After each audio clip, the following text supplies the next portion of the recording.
ನಮಸ್ಕಾರ ವಿದ್ಯಾರ್ಥಿಗಳೇ, ನಿಮಗೆ ಪ್ರೆಸೆಂಟ್ ಕ್ಲಾಸಿಗೆ ಸುಸ್ವಾಗತ. ನಾನು ನಿಮ್ಮ ಗಣಿತ ಶಿಕ್ಷಕ ಅಜಿತ್ ನಿಮಗೆ ಸ್ವಾಗತವನ್ನು ಕೋರುತ್ತೇನೆ. ನಾವು ವರ್ಗ ಸಮೀಕರಣ ಬಗ್ಗೆ ನಾವು ಚರ್ಚೆ ಮಾಡ್ತಿದ್ವಿ. ಅಲ್ಲಿ ನಾವು ಏನು ಮಾಡಿದ್ವಿ, ಈಗ 4.3 ಅಂದರೆ 3 ಅಭ್ಯಾಸಗಳನ್ನು ಪೂರ್ತಿಯಾಗಿ ಮುಗಿಸಿದ್ದೀವಿ. ಅದನ್ನು ನಾನು ನಿಮಗೆ ಪುನರಾವರ್ತನೆ ಮಾಡಿರಿ ಅಂತ ಹೇಳಿದ್ದೆ, ನೀವು ಮಾಡಿರ್ಬೋದು. ಅದಲ್ಲದೆ ನಾವೇನು ಮಾಡಿದ್ವಿ, ದೃಶ್ಯಾವಳಿಗಳನ್ನು ನೋಡಿದ್ವಿ. ದೃಶ್ಯ ಮಾಧ್ಯಮ ಮುಖಾಂತರನೂ ಅದು ನಮಗೆ ಚೆನ್ನಾಗಿ ಅರ್ಥ ಆಗ್ತದೆ ಅಂತೇಳಿ ಅದನ್ನು ಮಾಡಿದ್ವಿ. ಈಗ ಏನು ಮಾಡೋಣ ಅಂತ, ನಿಮಗೆ ಎಲ್ಲರಿಗೂ ಕ್ವಿಜ್ ಅಂದರೆ ಎಲ್ಲರಿಗೂ ಇಂಟ್ರೆಸ್ಟ್ ಅಲ್ವಾ, ಎಲ್ಲರಿಗೂ ನಮಗೆ ಉತ್ಸಾಹ. ಕ್ವಿಜ್ ಅಂದರೆ ರಸಪ್ರಶ್ನೆ ಅಂದರೆ ಎಲ್ಲರಿಗೂ ಅದು ತುಂಬ ಪ್ರಶ್ನೆ ಇರ್ತದೆ, ಸಣ್ಣ ಸಣ್ಣ ಪ್ರಶ್ನೆ ಇರ್ತದೆ, ಅದನ್ನು ಉತ್ತರ ಹೇಳೋದು. ಅಲ್ಲಿ ಏನಿರ್ತದೆ, 4 ಇದು ಕೊಟ್ಟಿರ್ತಾರೆ, ಆಯ್ಕೆ ಕೊಟ್ಟಿರ್ತಾರೆ. ಒಂದು ಆಯ್ಕೆನ ನಾವು ಗಣಿತದಲ್ಲಿ ಏನಾಗ್ತದೆ, ಹಾಗೆ ಆಯ್ಕೆ ಕೊಡ್ಲಿಕ್ಕೆ ಬರೋಲ್ಲ, ನಾವು ಅದನ್ನು ಬಿಡಿಸ್ಬೇಕಾಗ್ತದೆ. ಹೀಗಾಗಿ ನಾವು ಇಲ್ಲೊಂದು ರಸಪ್ರಶ್ನೆ ಆಟವನ್ನು ಆಡೋಣ ಅಂತ.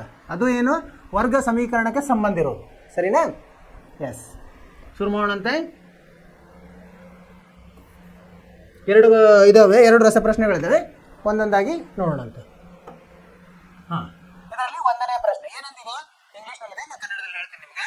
ಪಿ ಮತ್ತು ಕ್ಯೂ ವರ್ಗ ಸಮೀಕರಣ. ಯಾವುದು ವರ್ಗ ಸಮೀಕರಣ? x² - px + q = 0. ಇದರ ಏನಿದಾವೆ ಮೂಲಗಳಿದ್ರೆ ಪಿ ಮತ್ತು ಕ್ಯೂದು ಬೆಲೆ ಏನು ಅಂತ ಕೇಳ್ತಾರೆ. ಹೆಂಗೆ ಕಂಡು ಹಿಡಿತೀವಿ ನಾವು ಇದನ್ನ? ಏನು ಮಾಡ್ಬೇಕು ನಾವಿಲ್ಲಿ, ಆ ಸಮೀಕರಣದಲ್ಲಿ ಏನು x² -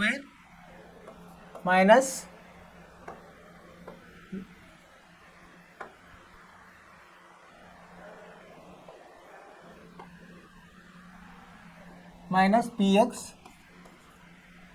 + q = 0 ಅಂತ ಒಂದು ಸಮೀಕರಣ ಕೊಟ್ಟಾರೆ. ಇಲ್ಲೇನು ಮಾಡೋಣ ಅಂತ, ನಾವು ಇಲ್ಲಿ ಕೊಟ್ಟಿದ್ದಾರೋ ಆಯ್ಕೆಗಳ ಒಂದೊಂದಾಗಿ ಹಾಕ್ತಾ ಹೋಗೋಣ. ಪಿ ಇದ್ದಲ್ಲೇ ಒಂದು ಹಾಕೋಣಂತ. x² - 1 ಗುಂಡ್ಲೆ x ಪ್ಲಸ್ q ಅಂದರೆ ಎಷ್ಟಿದೆ? q ಅಂದರೆ 1, q ಅಂದರೆ 2 ಇದೆ. -2 = 0. ಅಂದರೆ ಏನಾಯ್ತು ಈಗ, x² - x -2. ಸೊ ಇಲ್ಲಿ 0 ಆಗಲಿಲ್ಲ, ಹಾಗೆ ಉಳಿತು. ಈಗ ಮುಂದಿನ ಹಾಕಿ ನೋಡೋಣ, ಬಿ ಇದರಲ್ಲಿ ಹಾಕೊಂಡು. ಬಿ ಅಂದ್ರೇನು?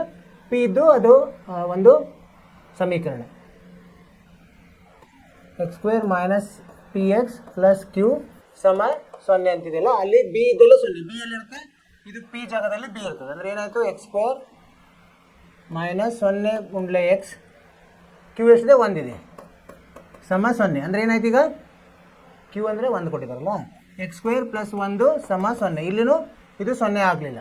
ಆಮೇಲೆ ಈಗ 2ನೇದ್ರಲ್ಲಿ ಹಾಕೋಣಂತ. ಮೂರನೇದ್ರಲ್ಲಿ, ಈ ಮೂರನೇದು ಏನಿದೆ, x² - px. ಪಿ ಇದ್ದಲ್ಲೇ ಋಣ 2x, ಸರಿನಾ? ಆಮೇಲೆ q ಇದ್ದಲ್ಲೇ 0 + 0 = 0. ಅಂದರೆ ಏನಾಯ್ತು, ಇದು x² + 2x = 0. ಅಂದರೆ ಏನಾಯಿತು, ಇಲ್ಲಿ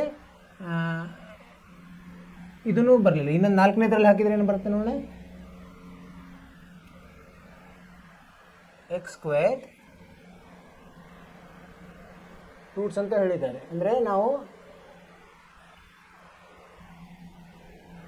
ಈಕ್ವಲ್ ರೂಟ್ಸ್ ಅಂತ ಹೇಳಿಲ್ಲ. x²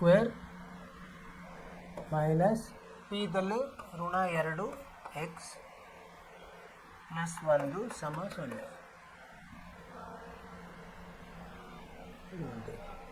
ಅಂದರೆ x² - +2x + 1 = 0. ಈ ಥರ ಆಯಿತು. ಈಗೇನೆಂದರೆ ಇದರಲ್ಲಿ ಇದು ಇದೇನಂದ್ರೆ ಇದನ್ನು ನಾವು ಎದಕ್ಕೆ ಹೋಲಿಸ್ಬೇಕು? ಶೋಧಕವನ್ನು ಇಲ್ಲಿ ನೋಡೋಣ. ಇಲ್ಲಿ ಏನಾಗುತ್ತೆ ಶೋಧಕ, ಇದರದ್ದು b² - 4ac ಏನಾಗುತ್ತೆ ನೋಡೋಣ. ಬಿ ಅಂದರೆ ಇಲ್ಲಿ ಋಣ 1, ಅದರದ್ದು ಸ್ಕ್ವೇರು, -4, a ಅಂದರೆ ಎಷ್ಟಿದೆ? 1 ಇದೆ, c ಅಂದರೆ -2 ಇದೆ. ಅಂದರೆ ಏನಾಯಿತು, ಇದು 1 ಋಣ ಧನ ಆಯಿತು. 4 ಗುಂಡ್ಲೆ 2 8, ಅಂದರೆ 9. ಅಂದರೆ ಇಲ್ಲಿ ಏನಾಯಿತು, b² - 4ac 9 ಅಂದರೆ 0ಕ್ಕಿಂತ ದೊಡ್ಡದಾಯಿತು. ಸೊ ಇದು 1ನೇದು ಸರಿ ಆಗ್ತದೆ. ಅಂದರೆ ಅವು ಮೂಲಗಳು ಇರ್ಬೋದು. 2ನೇದ್ರಲ್ಲಿ ಏನಾಗುತ್ತೆ ನೋಡಿ, ಇಲ್ಲಿ b² - ac, b ಅಂದರೆ 2 ಸ್ಕ್ವೇರ್ -4, a ಎಷ್ಟಿದೆ? 1, c ಇಲ್ಲೇ ಇಲ್ಲ, 0. ಅಂದರೆ ಇದು 4 ಆಗುತ್ತೆ. ಇದೂ ಸರಿ ಬರ್ತದೆ. x² ಇಲ್ಲಿ ಬಿ ಅಂತ ಕೊಡಬಾರ್ದು, ಪಿ ಅಂತ ಕೊಡಬೇಕಾಗಿತ್ತು. ಓಕೆ, ಪಿ 0 ಆದರೆ ಇದು 1ನೇದ್ದಾಯಿತು. 2ನೇದ್ದು ಬಿ ಇದ್ದಲ್ಲಿ ಇದೆ ಒಂದು ಸ್ವಲ್ಪ. ಇದು 1ನೇದ್ದು ಹೀಗಾಯಿತು, 2ನೇದ್ದು ಬಿ ಸೊನ್ನೆ, ಬಿ ಅಂದರೆ ಪಿ ಆಗಬೇಕಾಗಿತ್ತು, ಅದು ಪಿ ಸೊನ್ನೆ ಹಾಕಿದಾಗ ಕ್ಯೂ ಅಂದರೆ ಎಕ್ಸ್ ಸ್ಕ್ವೇರ್ ಪ್ಲಸ್ 1 ಆಯಿತು. ಎಕ್ಸ್ ಸ್ಕ್ವೇರ್ ಪ್ಲಸ್ 1 ಸಮ 0 ಆಗ್ತದೆ. ಅಂದರೆ ಇಲ್ಲಿ ಎ 1, ಬಿ 0, ಸಿ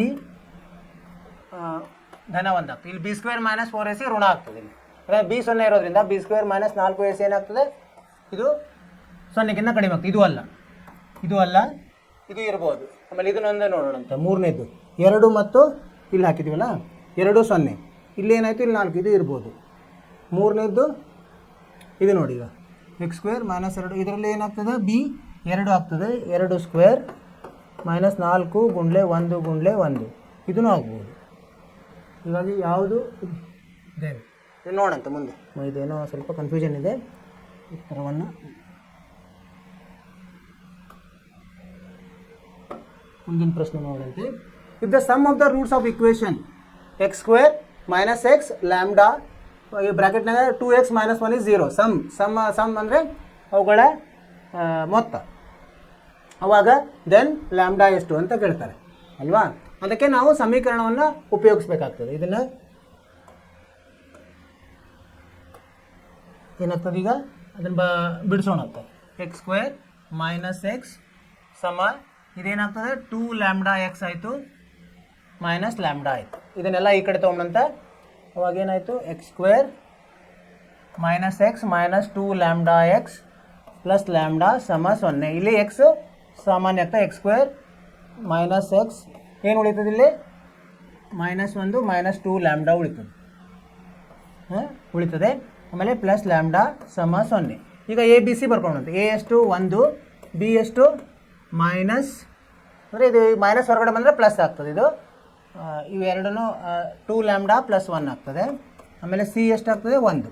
ಈಗೇನಾಗ್ತದೆ, ಇದು sum of the roots. Sum of the roots ಅಂದರೆ ಎರಡು ಆಲ್ಫಾ ಮತ್ತು ಬೀಟಾ ಅಂತ ತೊಗೊಂಡಾಗ ಸಮ್ ಅಂದರೆ alpha plus beta. Alpha plus beta formula ಏನು, ಮೈನಸ್ ಬಿ ಬೈ ಎ ಆಗುತ್ತೆ.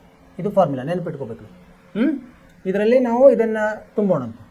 ಮೈನಸ್ 2 ಲ್ಯಾಂಬ್ಡಾ ಪ್ಲಸ್ 1 ಭಾಗಲಬ್ಧ ಎ ಎಷ್ಟಿದೆ 1. ಅಂದರೆ ಇದರಲ್ಲಿ ಲ್ಯಾಂಬ್ಡಾ ಬೆಲೆ ಎಷ್ಟು ಇದು ಕೊಟ್ಟಿದ್ದಾರೆ. Alpha plus beta sum of the roots ಎಷ್ಟು ಕೊಟ್ಟಿದ್ದಾರೆ, 0 ಅಂತ ಕೊಟ್ಟಿದ್ದಾರೆ. ಇಲ್ಲಿ 0 ಅಂತ ತೊಗೊಂಡು ಈಗೇನಾಗುತ್ತೆ, 2 ಇದು ಋಣ ಈ ಕಡೆ ಬಂದರೆ 2 ಲ್ಯಾಂಬ್ಡಾ ಪ್ಲಸ್ 1 ಸಮ 0.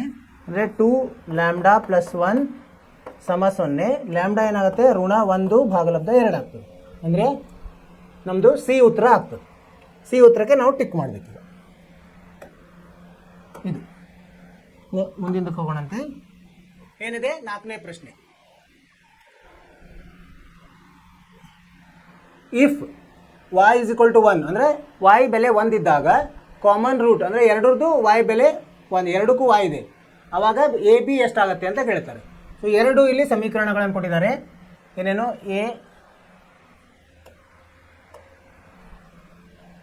A y square plus a y plus 3 ಸಮ 0. ಇನ್ನೊಂದೇನು ಕೊಟ್ಟಿದ್ದಾರೆ, y square plus y plus b ಸಮ 0 ಅಂತ ಎರಡು ಸಮೀಕರಣ ಕೊಟ್ಟಾರೆ. ಆಮೇಲೆ y ಬೆಲೆ 1 ಕೊಟ್ಟರೆ ಎರಡೋದ್ರಲ್ಲಿ y ಬೆಲೆ 1 ಹಾಕೋಣ. ಏನಾಗುತ್ತೆ, ಎ 1 ಸ್ಕ್ವೇರ್ ಪ್ಲಸ್ ಎ ಗುಂಡ್ಲೆ 1 ಪ್ಲಸ್ 3 ಸಮ 0 ಆಯಿತು. ಇದನ್ನು ಸರಳ ಮಾಡಿದಾಗ ಏನಾಗ್ತದೆ, ಎ ಪ್ಲಸ್ ಎ ಇದು ಎ ಆಗ್ತದೆ. ಎ ಪ್ಲಸ್ ಎ ಪ್ಲಸ್ 3 ಸಮ 0. ಅಂದರೆ 2a ಸಮ -3. ಎ ಎಷ್ಟಾಯಿತು, -3 ಭಾಗಲಬ್ಧ 2 ಆಗ್ತದೆ. ಇಲ್ಲಿ ಹಾಕೋಣಂತ. ವೈ ಸ್ಕ್ವೇರ್ದಲ್ಲಿ 1 ಸ್ಕ್ವೇರ್ ಪ್ಲಸ್ 1 ಪ್ಲಸ್ ಬಿ ಸಮ 0. ಇದು 1 1 2. ಬಿ ಅಂದರೆ ಏನಾಗುತ್ತೆ, ಋಣ 2 ಆಗ್ತದೆ. ಈಗೇನು ಹೇಳಿದ್ದಾರೆ ಅವರು, ಎ ಬಿ ಎಷ್ಟಾಗುತ್ತೆ ಅಂತಂದು, ಎ ಗುಂಡ್ಲೆ ಬಿ ಎಷ್ಟು ಅಂತ ಹೇಳಿದ್ದಾರೆ. ಸೊ ಎ ಇದ್ದಲ್ಲಿ ಏನಿದೆ, -3 ಭಾಗಲಬ್ಧ 2 ಇದೆ. ಬಿ ಇದ್ದಲ್ಲಿ ಏನಿದೆ, -2 ಇದೆ. 2 2 ಹೋದರೆ -1 ಗುಂಡ್ಲೆ -3 ಅಂದರೆ ಧನ 3 ಬರ್ತದೆ. ಅರ್ಥಾತ್ ಇದು ಅಂದರೆ ಉತ್ತರ 1ನೇ ಉತ್ತರ ಇದು. ಮುಂದಿನ ಪ್ರಶ್ನೆ ಹೋಗೋಣಂತ. 5ನೇ ಪ್ರಶ್ನೆ. ಇಫ್ ಅಂದರೆ ಒಂದು ಮೂಲ ಈ ಇದರದ್ದು ಒಂದು ಮೂಲ 2 ಅಂದರೆ 2 ಆಗಿದ್ದರೆ, ಅದರ ಬೆಲೆ 2 ಆಗಿದ್ದರೆ ಇನ್ನೊಂದರ ಬೆಲೆ ಎಷ್ಟು, ಅದು ಬೇರೆ ವರ್ಗ, ಅದನ್ನ ಹೆಂಗೆ ಕಂಡುಹಿಡಿಯೋದು ನಾವು ನೋಡೋಣ. ಏನು ಕೊಟ್ಟಿದ್ದಾರೆ ಅವರು ಇಲ್ಲಿ, 2x² ಪ್ಲಸ್ kx ಪ್ಲಸ್ 4 ಸಮ 0. ಅವ್ರೇನು ಹೇಳಿದ್ದಾರೆ, ಒಂದು ಮೂಲ ಒಂದು ಮೂಲ ಅಂದರೆ ಒಂದು ನಾವು ಆಲ್ಫಾ ಅಂತ ಹಿಡಿತೀವಿ, ಇನ್ನೊಂದು ಬೀಟಾ ಅಂತ ಹಿಡಿತೀವಿ. ಅಥವಾ ಎಕ್ಸ್ ಅನ್ನು ಎರಡು ಬೆಲೆ, ಒಂದು ಏನಾಗಿದೆ 2 ಅಂತ ಕೊಟ್ಟಿದ್ದಾರೆ, ಇನ್ನೊಂದು ಕಂಡುಹಿಡಿಲಿಕ್ಕೆ ಹೇಳಿದ್ದಾರೆ ಅವರು ಅಲ್ವಾ. ಹೆಂಗೆ ಕಂಡುಹಿಡಿಯೋದು ನಾವೀಗ? ಮೊದಲು ಕೆ ಬೆಲೆಯನ್ನು ಕಂಡುಹಿಡ್ಕೊಂಬಂತ. ಕೆ ಬೆಲೆ ಹೆಂಗೆ ಕಂಡುಹಿಡೋದು? 2 ಹಾಕಿದಾಗ ಕೆ ಬೆಲೆ ಬರ್ತದೆ. ಈ ಒಂದು ಇದರಲ್ಲಿ 2 ಸ್ಕ್ವೇರ್ ಪ್ಲಸ್ ಕೆ ಗುಂಡ್ಲೆ 2 ಪ್ಲಸ್ 4 ಸಮ 0. ಈಗೇನಾಯ್ತಿದು? 2 4 8, 8 ಪ್ಲಸ್ 2k ಪ್ಲಸ್ 4 ಸಮ 0. ಈಗ 2k ಏನಾಗ್ತದೆ? 8 ಪ್ಲಸ್ 4 12, 12 ಈ ಕಡೆ ಹೋದರೆ ಋಣ 12 ಆಯಿತು, ಕೆ ಬೆಲೆ ಋಣ 6 ಆಯಿತು. ಇದನ್ನು ಇದರಲ್ಲಿ ನಾವು ಆದೇಶಿಸೋಣ. ಅವಾಗ ನಮ್ಮ ಸಮೀಕರಣ ಏನಾಗ್ತದೆ? 2x square minus 6x plus 4 ಸಮ 0. ಸರಿನಾ? ಈಗ ಏನು ಮಾಡ್ಬೋದು ನಾವು? ಇದನ್ನು ವಿಭಾಗಿಸಬಹುದು. ಇದನ್ನು 2ರಿಂದ ಭಾಗಿಸಿದಾಗ ಏನಾಗ್ತದೆ? ಇದು ಸರಳ ಆಗ್ತದೆ. ಅಂದರೆ x square minus 3x plus 2 ಸಮ 0. ಅಂದರೆ ಏನು ಬರಬೇಕು? ಗುಣಿಸಿದ್ರೆ 2 ಬರಬೇಕು, ಕೂಡಿಸಿದ್ರೆ ಋಣ 3 ಬರಬೇಕು. ಆ ಥರ ವಿಭಾಗಿಸಬೇಕು. ಮೈನಸ್ ಏನು ಮಾಡಬೇಕು? 3x, ಸರಿನಾ? ಬರಲ್ಲ, ಇದರಿಂದ 2x ಆಗಬೇಕು. 2x ಋಣ x ಪ್ಲಸ್ 2 ಸಮ 0. ಅಂದರೆ ಎಕ್ಸ್ ಇದರಲ್ಲಿ ಎಕ್ಸ್ ಮೈನಸ್ 2 ಆಯಿತು. ಎಕ್ಸ್ ನಾವು ಸಾಮಾನ್ಯ ತೆಗೆದ್ರೆ ಉಳಿಯೋದು ಎಕ್ಸ್ ಮೈನಸ್ 2, ಮೈನಸ್ 1 ತೆಗೆದ್ರೆ ಇಲ್ಲಿ ಎಕ್ಸ್ ಮೈನಸ್ 2 ಉಳಿತು, ಅಂದರೆ 0. ಈಗ ಇದನ್ನು ಹೇಗೆ ಬರಿಬೋದು ನಾವು? ಎಕ್ಸ್ ಮೈನಸ್ 2 ಗುಣಲಬ್ಧ ಎಕ್ಸ್ ಮೈನಸ್ 1 ಸಮ 0. ಅಂದರೆ ಎಕ್ಸ್ ಮೈನಸ್ 2 ಸಮ 0 ಅಥವಾ ಎಕ್ಸ್ ಮೈನಸ್ 1 ಸಮ 0. ಎಕ್ಸ್ ಅಂದರೆ 2, ಅವ್ರು 1 ಕೊಟ್ಬಿಟ್ಟಿದ್ದಾರೆ ಇಲ್ಲಿ. ಸೊ ಇನ್ನೊಂದು ಏನಂದರೆ ಎಕ್ಸ್ 1. ಸೊ 1 ಸರಿಯಾದ ಉತ್ತರ ಯಾವುದಿದೆ? 4ನೇ ಉತ್ತರ. 4ನೇ ಉತ್ತರಕ್ಕೆ ನಾವು ಟಿಕ್ ಹಾಕ್ತೀವಿ. ಸರಿನಾ? ಈ ಥರ ನಾವು ಮಾಡ್ತಾ ಹೋಗೋದು. ಮುಂದಿಂದಕ್ಕೆ ಹೋಗೋಣಂತೆ. 6ನೇ ಪ್ರಶ್ನೆ. ಇಫ್ ಎಕ್ಸ್ ಸ್ಕ್ವೇರ್ ಅಂದರೆ ಎಕ್ಸ್ ಸ್ಕ್ವೇರ್ ಪ್ಲಸ್ ಕೆ ಗುಣಲಬ್ಧ 4x plus k minus 1 plus 2 has equal roots. Equal roots ಯಾವಾಗಿರ್ತದೆ? ಅದರ ಶೋಧಕವು 0ಗೆ ಸಮ ಆದಾಗ ಅದು ಅದರ 2 ಮೂಲಗಳು ಏನಿರ್ತಾವೆ ಸಮ ಇರ್ತವೆ. ಅದನ್ನು ಉಪಯೋಗಿಸೋಣ ಅಂತಿಲ್ಲ. ಇಲ್ಲಿ ಎ ಎಷ್ಟಿದೆ ಇದನ್ನು ಬಿಡಿಸ್ಕೋಬೇಕಾಗತ್ತೆ. ನಾವು ಬಿಡಿಸ್ಕೊಂಡ ಮೇಲೆ ನಮಗೆ ಬಿ ಸಿಗ್ತದೆ. ಇದೆ ಬಿಡಿಸಿದ್ರೆ ಏನಾಗ್ತದೆ? ಎಕ್ಸ್ ಸ್ಕ್ವೇರ್ ಪ್ಲಸ್ 4kx, ಸರಿನಾ, plus K square minus k plus 2 ಸಮ 0 ಆಯಿತು. ಈಗ ಎಕ್ಸ್ಗೆ ಯಾವುದು ಗುಣ ಆಗಿದೆಯಲ್ಲ ಅದು ಮಾತ್ರ ಬಿ ಅಂತ ತಗೋಬೇಕು. ಅಂದರೆ ಇದೆಲ್ಲ ಸಿ ಆಗ್ತದೆ, ಇದೆಲ್ಲ ಪೂರ್ತಿ ಸಿ ಆಗ್ತದೆ. ಸೊ ಇಲ್ಲಿ ಎ ಬರ್ಕೊಂಡು ಎ ಎಷ್ಟು 1, ಇದಕ್ಕೆ ಎಕ್ಸ್ ಸ್ಕ್ವೇರ್ಗೆ ಆಗಿರೋದು. ಬಿಗೆ ಏನಾಗಿದೆ? 4k ಆಗಿದೆ. ಸಿಗೆ ಏನಿದೆ? K square minus k plus 2, ಇದು ಪೂರ್ತಿ ಸಿ ಆಗ್ತದೆ. ಈಗ ಈಕ್ವಲ್ ರೂಟ್ಸ್ ಅಂತ ಹೇಳಿದ್ರೆ ಅಂದರೆ ನಾವೇನು ಮಾಡಬೇಕು?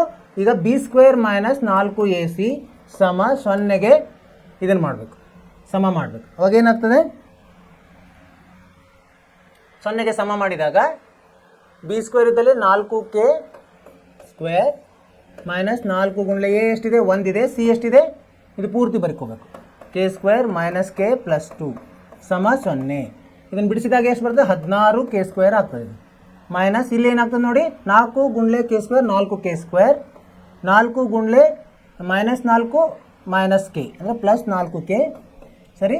ಆಮೇಲೆ ಮೈನಸ್ 8 ಸಮ 0 ಆಗ್ತದೆ. ಈಗ ಇದನ್ನು 16k ಸ್ಕ್ವೇರ್ದಲ್ಲಿ 4k ಸ್ಕ್ವೇರ್ ಹೋದರೆ ಏನು ಉಳಿತದೆ? 12k ಸ್ಕ್ವೇರ್ ಉಳಿತದೆ. ಸರಿನಾ? 12k square plus 4k minus 8 ಸಮ 0. ಈಗೇನಿದೆ? ಇಲ್ಲಿ 4ರಿಂದ ಭಾಗಿಸ್ಬೋದು. ಇದನ್ನು ಪೂರ್ತಿ ಇದನ್ನು 4ರಿಂದ ಭಾಗಿಸಿದ್ರೆ ಏನು ಉಳಿತದೆ? ಇಲ್ಲಿ ಬರಿತೀನಿ. ಇದು 3k square plus k minus 2 ಸಮ 0 ಆಗ್ತದೆ. ಸರಿನಾ? ಈಗ ಇದನ್ನು ಮತ್ತೆ ನಾವು ಬಿಡಿಸಿ ಕೆಗೆ 2 ಬೆಲೆಗಳು ಬರ್ತಾವೆ, ಅದು ಉತ್ತರ ಸಿಗ್ತದೆ ನಮಗೆ. ಈಗ ಗುಣಿಸಿದ್ರೆ ಮೈನಸ್ 6 ಆಗಬೇಕು, ಕೂಡಿಸಿದ್ರೆ 1 ಬರಬೇಕು ಅಂತ ತೊಗೋಬೇಕು. ನಾವೇನು ತೊಗೊಂಡಂತೆ? ಧನ 3 ಆಮೇಲೆ ಋಣ 2 ಮೈನಸ್ 2 ಸಮ 0. ಇದನ್ನು ಮಧ್ಯವನ್ನು ಬಿಡಿಸಿದ್ವಿ ನಾವು, ಮಧ್ಯದ ಪದ. ಇವೆರಡನ್ನು ಗುಂಪು ಮಾಡಿಕೊಂಡು ಇಲ್ಲಿ ಸಾಮಾನ್ಯ 3k ಉಳಿತದೇನೋ? ಕೆ ಪ್ಲಸ್ 1 ಉಳಿತದೆ. ಇಲ್ಲಿ ಮೈನಸ್ 2 ತೊಗೊಂಡಾಗ ಕೆ ಪ್ಲಸ್ 1 ಉಳಿತದೆ. ಸರಿನಾ? ಸೊ ಇಲ್ಲೇನು ಸಾಮಾನ್ಯ? ಕೆ ಪ್ಲಸ್ 1 ಇಲ್ಲಿ ಸಾಮಾನ್ಯ ಉಳಿತದೇನೋ? 3k minus 2. ಹೀಗಾಗಿ ಕೆ ಬೆಲೆ ಏನು ಬರ್ತದೆ? ಇಲ್ಲಿ ಕೆ ಬೆಲೆ ಅದನ್ನು ಇಲ್ಲಿ ತೊಗೊಂಡಾಗ ಕೆ ಸಮ ಮೈನಸ್ 1 ಅಥವಾ ಕೆ ಸಮ ಇದು 2 ಭಾಗಲಬ್ಧ 3. ಇಲ್ಲಿದೆ ನೋಡಿ, ಮೈನಸ್ 1 2 ಭಾಗಲಬ್ಧ 3. ಎರಡನೇ ಉತ್ತರ ಇದೆ. ಎರಡನೇ ಉತ್ತರ ಸರಿಯಾದ್ದು, ಅದನ್ನು ನಾವು ಟಿಕ್ ಮಾಡ್ತೀವಿ. ಇದು ಮುಂದಿಂದಕ್ಕೆ ಹೋಗೋಣಂತೆ. ಇಲ್ಲಿ ನೋಡಿ 7ನೇ ಪ್ರಶ್ನೆ ಏನಂತಿದೆ? ವರ್ಗ ಸಮೀಕರಣ, ಈ ಕ್ವಾಡ್ರಾಟಿಕ್ ಇಕ್ವೇಶನ್ ಇಂಗ್ಲೀಷ್ನಲ್ಲಿ ಏನಂತಾರೆ ಅದಕ್ಕೆ? ವರ್ಗ ಸಮೀಕರಣ ಅಂತಾರೆ. Quadratic equation whose one root is 2 and the sum of whose roots is 0. ಒಂದು ಕೊಟ್ಟಿದ್ದಾರೆ, ಇನ್ನೊಂದು ಅದರ ಮೊತ್ತ 0 ಇದೆ. ಹಾಗಾದರೆ ಅದು ಏನು, ಯಾವುದು ಸಮೀಕರಣ ಅಂತ ಕೇಳ್ತಾರೆ. ನೋಡೋಣ ಅಂತೀಗ ಏನು ಕೊಟ್ಟಿದ್ದಾರೆ ಬರ್ಕೊಂಬೋಣ. ಮೊದಲು ಏನು ಕೊಟ್ಟಿದ್ದಾರೆ? ಒಂದು ಸಮೀಕರಣ ಕೊಟ್ಟಿದ್ದಾರೆ. ಏನು? ಈ quadratic equation whose one root is, ಒಂದು ರೂಟ್ ಅಂದರೆ ಅಲ್ಫಾ ಅಂತ ತಿಳ್ಕೊಂಬಂದು. ಅಲ್ಫಾ ಎಷ್ಟು ಕೊಟ್ಟಿದ್ದಾರೆ? 2. ಆಮೇಲೆ ಬೀಟಾ ಕೊಟ್ಟಿಲ್ಲ. ಆಮೇಲೆ ಇನ್ನೊಂದೇನು ಕೊಟ್ಟಿದ್ದಾರೆ? Sum of whose root. Sum ಅಂದರೆ ಅಲ್ಫಾ ಪ್ಲಸ್ ಬೀಟಾ ಕೊಟ್ಟಿದ್ದಾರೆ. ಎಷ್ಟೊಂದು ಕೊಟ್ಟಿದ್ದಾರೆ ಅವರು? 0. ಇದರಿಂದ ನಾವು ಬೀಟಾ ಕಂಡು ಹಿಡಿಬೋದಲ್ವಾ? ಬೀಟಾ ಎಷ್ಟಾಗತ್ತೆ ಈಗ? ಋಣ 2 ಆಗ್ತದೆ. ಅಲ್ಫಾ 2 ಹಾಕಿದರೆ ಬೀಟಾ ಋಣ ಆಗ್ತದೆ. ಸೊ ಇದರ ಸಹಾಯದಿಂದ ನಾವು ಏನು ಕಂಡುಹಿಡಿಯೋದು? ಎ ಬಿ ಸಿ ಕಂಡುಹಿಡಿಯೋದು. ಅದನ್ನು ನಾವು ಏನು ಮೂಲ ರೂಪದಲ್ಲಿ ಇರೋದ್ರಲ್ಲಿ ಎ ಬಿ ಸಿ ಹಾಕಿದರೆ ನಮಗೆ ಸಮೀಕರಣ ಸಿಗ್ತದೆ. ಸೊ ನೋಡೋಣ ಅಂತ ಈಗ ಇದು ಗೊತ್ತು ನಮಗೇನು? ಅಲ್ಫಾ ಮತ್ತು ಬೀಟಾ ಏನು ಬರ್ತದೆ? C/A ಇರ್ತದೆ. ಅಲ್ಫಾ ಪ್ಲಸ್ ಬೀಟಾ ಸಹಗುಣಕಗಳ ಸಂಬಂಧ ಕಲ್ತಿದ್ದೀವಿ ನಾವು. -B/A ಇರ್ತದೆ. ಅಲ್ಫಾ ಬೀಟಾ ಗುಣಿಸಿದ್ರೆ ಏನು ಬರ್ತದೆ? ಇಲ್ಲಿ 2 ಗುಂಡ್ಲೆ ಋಣ 2 ಸಮ ಏನು ಬರ್ತದೆ? C/A. ಅಂದರೆ C/A ಎಷ್ಟು ಬಂತು? ಋಣ 4 ಬಂತು. ಇಲ್ಲಿ ಅಲ್ಫಾ ಬೀಟಾ 0 ಕೊಟ್ಟಿದ್ದಾರೆ, 0. ಅಂದರೆ ಇದೇನಾಯಿತು? -B/A 0 ಆಯಿತು.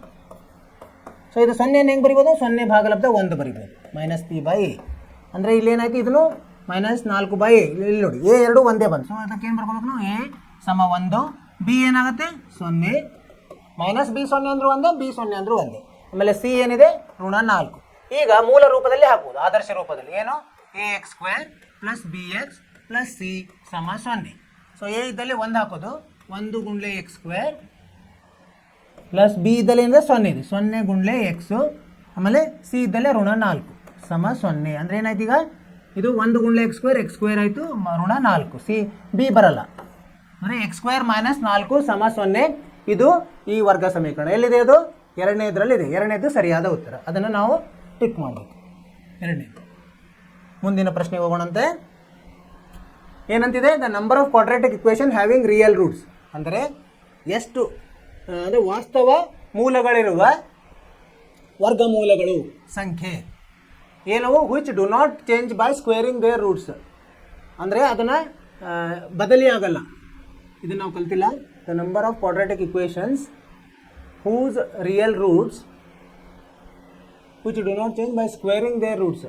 ಈಗ ಅದನ್ನು ವರ್ಗ ಮಾಡಿದರೆ ಬದಲಿ ಆಗಲ್ಲ. ನನ್ನ ಪ್ರಕಾರ ಅದು x² ಅದು ಇದು ಇರ್ಬೋದು. ನೋಡೋಣ, ಒಂದೇ ಅದು x² ಅಂತ ನೀವು ತೊಗೊಂಡ್ರಂದರೆ ಅದರ ಮೂಲಗಳೇನಾಗ್ತದೆ? 0 ಬರ್ತದೆ. x² ಸಮ 0 ಮಾಡಿದ್ರಂದ್ರೆ ಅದರ ಮೂಲಗಳೇನು? x 0. ಅದನ್ನು ವರ್ಗ ಮಾಡಿದ್ರೂ ಅದೇನು ಬದಲಿ ಆಗಲ್ಲ. ಹೀಗಾಗಿ ವರ್ಗಗಳು ಅದೇ ಇರ್ತದೆ.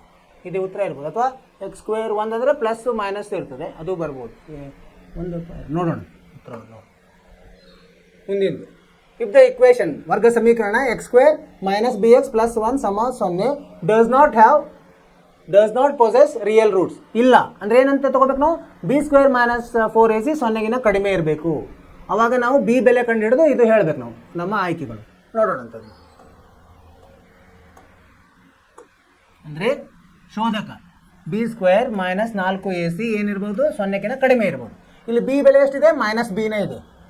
ಎಕ್ಸ್ಗೆ ಗುಣಾಕಾರ ಆಗಿರೋದು ಬಿ, ಅಂದರೆ ಅದು ಬಿಯಲ್ಲಿ -b ಹಾಕಬೇಕು. -b² - 4 ಗುಂಡ್ಲೆ ಎ ಎಷ್ಟಿದೆ?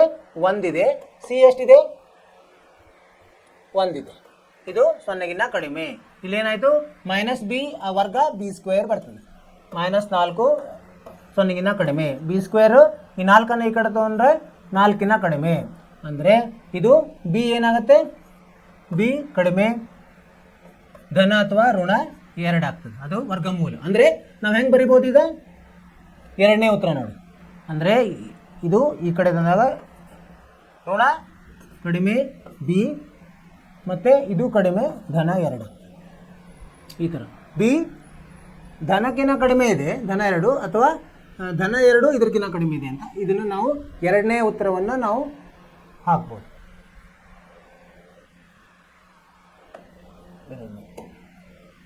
ಮುಂದಿನ ಪ್ರಶ್ನೆ 10ನೇ ಪ್ರಶ್ನೆ. ಒಂದು ವೇಳೆ ax² + bx + c ಸಮ 0 ಅಂದರೆ ಇದೇನಿದು? ಇದರ ಆದರ್ಶ ರೂಪ. ಈಕ್ವಲ್ ರೂಟ್ಸ್ ಅಂದರೆ ಸಮನಾದ ಮೂಲಗಳಿದ್ದರೆ ಸಿ ಬೆಲೆ ಎಷ್ಟು ಅಂತ ಹೇಳ್ತಾರೆ. ನೋಡೋಣ. ಅಂದರೆ ಏನು? ಸಮ ಅಂದರೆ ನಾವು ಇದು ಶೋಧಕ ಬಿ ಸ್ಕ್ವೇರ್ ಮೈನಸ್ 4ac ಸಮ 0ಗೆ ಮಾಡ್ಕೋಬೇಕು. ಇಲ್ಲಿ ಏನಿದೆ ಅಂದರೆ ಬಿ ಸ್ಕ್ವೇರ್ ಏನಾಗುತ್ತೆ, ಇಲ್ಲಿ ಎ ಬಿ ಸಿ ಅದೇ ಬೆಲೆಗಳು ಬರ್ತದೆ. ಬಿ ಸ್ಕ್ವೇರ್ ಸಮ 4ac ಆಗ್ತದೆ. ಅವ್ರೇನು ಕೇಳಿದ್ರೆ ಸಿ ಬೆಲೆ ಕೇಳಿದ್ದಾರೆ. ಸಿ ಬೆಲೆ ಏನಾಗ್ತದೆ, ಬಿ ಸ್ಕ್ವೇರ್ ಭಾಗಲಬ್ಧ 4a ಆಗ್ತದೆ. ಕರೆಕ್ಟ್. ಬಿ ಸ್ಕ್ವೇರ್ ಭಾಗಲಬ್ಧ 4a ಎಲ್ಲಿದೆ, 4ನೇ ಉತ್ತರ. ಸೊ ಅದಕ್ಕೆ ನಾವು ಟಿಕ್ ಮಾಡೋಣ ಸಿ ಬೆಲೆ. ಮುಂದಿನ ಪ್ರಶ್ನೆ 11. The positive value of K ಅಂದರೆ ಧನ ಬೆಲೆ, ಕೆಯ ಧನ ಬೆಲೆ ಯಾವುದು, ಇದು ವರ್ಗ ಸಮೀಕರಣ. K X square plus K X plus 64 ಸಮ 0 ಮತ್ತು x square minus 8x plus K ಸಮ 0 will be both have real roots. ಏನು ರಿಯಲ್ ರೂಟ್ಸ್ ಅಂದ್ರೆ ಏನು, ಅದಕ್ಕೆ ವಾಸ್ತವ ಮೂಲಗಳಿವೆ ಅಂತ. ಅದಕ್ಕೆ ಅವಾಗ ನಮ್ಮದು ಕೆ ಬೆಲೆ ಎಷ್ಟಿದೆ ಅಂತ ಕೇಳ್ತಾರೆ ಅವರು. ಸರಿನಾ, ಬರ್ಕೊಂಬಂಥದ್ದು ಎರಡಕ್ಕೂ ಅದು ಅನ್ವಯಿಸಬೇಕು. X square plus K X plus 64 ಸಮ 0. ಆಮೇಲೆ ಇಲ್ಲಿ ಏನಿದೆ x square minus 8x plus K ಸಮ 0. ಈಗ ಇದಕ್ಕೆ ವಾಸ್ತವ ಇದು ಇರಬೇಕು. ಅಂದರೆ ಬಿ ಸ್ಕ್ವೇರ್ ಮೈನಸ್ 4ac ಏನಿರಬೇಕು, 0 ಅಥವಾ 0ಕ್ಕಿಂತ ಜಾಸ್ತಿ ಇರಬೇಕು. ಆ ಥರ ನೋಡೋಣ. ಇಲ್ಲಿ ಬಿ ಸ್ಕ್ವೇರ್ ಮೈನಸ್ 4ac ಏನು ಬರ್ತದೆ ನೋಡೋಣ. ಬಿ ಎಷ್ಟಾಯ್ತು ಇದರಲ್ಲಿ, ಕೆ. ಪಿ ಬೆಲೆ ಕೆ ಇದೆ ಅಂದರೆ ಕೆ ಸ್ಕ್ವೇರ್, ಆಮೇಲೆ ಮೈನಸ್ 4 ಗುಂಡ್ಲೆ ಎ ಎಷ್ಟಿದೆ, 1 ಇದೆ, ಸಿ 64 ಇದೆ. ಅಂದರೆ ಕೆ ಸ್ಕ್ವೇರ್ ಮೈನಸ್ ಎಷ್ಟಾಯ್ತು 64, ಇದು ಎಷ್ಟಾಗ್ತದೆ, ಇದು 4 4 16 ಅಂದರೆ 4 ಸ್ಕ್ವೇರು 16 ಸ್ಕ್ವೇರ್ 16 16 4 4 16 ಕೆಲವೊಂದು 1 4 24 25. ಸೊ ಈಗ ಇದು ಬೆಲೆ ಎಷ್ಟಿರ್ಬೇಕು, ನಾವು ಬಿ ಸ್ಕ್ವೇರ್ ಮೈನಸ್ 4ac ಈ ಕೆ ಬೆಲೆ ಇಲ್ಲಿ ಏನು ಹಾಕಿದರೆ ನಮಗೆ ವಾಸ್ತವ ಬರ್ತದೆ, 4ಕ್ಕೆ ಬರಲ್ಲ. 8 ಹಾಕಿದರೆ 64 ಬರಲ್ಲ, 12 ಬರಲ್ಲ, 16 ಮಾತ್ರ ಬರ್ತದೆ. ಸೊ 16ಗೆ ಎಷ್ಟಾಗ್ತದೆ ಕೆ ಬೆಲೆ, ಇಲ್ಲಿ 16 ಹಾಕಿದರೆ ಏನಾಗ್ತದೆ, 16 ಸ್ಕ್ವೇರು ಇದು 256 ಅಂದರೆ 256 ಮೈನಸ್ 256 ಅಂದರೆ 0 ಆಗ್ತದೆ. ಅಂದರೆ 4ನೇದು ಮಾತ್ರ ಇದಕ್ಕೆ ಸರಿಯಾದ ಉತ್ತರ ಬರ್ತದೆ. ಸೊ ಇದಕ್ಕೆ ಬಂದರೆ ಇದಕ್ಕೂ ಬರಲೇಬೇಕು. ಹೆಂಗಂದರೆ ಇದರಲ್ಲಿ ನೋಡೋಣ, ಬಿ ಸ್ಕ್ವೇರ್ ಮೈನಸ್ 4ac ಏನಾಗುತ್ತೆ, ಇಲ್ಲಿ ಬಿ ಇದ್ದಲ್ಲಿ ಎಷ್ಟು ಮೈನಸ್ 8 ಸ್ಕ್ವೇರ್, ಆಮೇಲೆ ಮೈನಸ್ 4 ಗುಂಡ್ಲೆ ಎ 1, ಸಿ ಎಷ್ಟಿದೆ, ಕೆ ಇದೆ. ಇದನ್ನು ಬಿಡಿಸಿದಾಗ 64 ಮೈನಸ್ 4k. ಈಗ ಕೆ ಬೆಲೆ 4 ಹಾಕಿದರೆ ಏನಾಗುತ್ತೆ,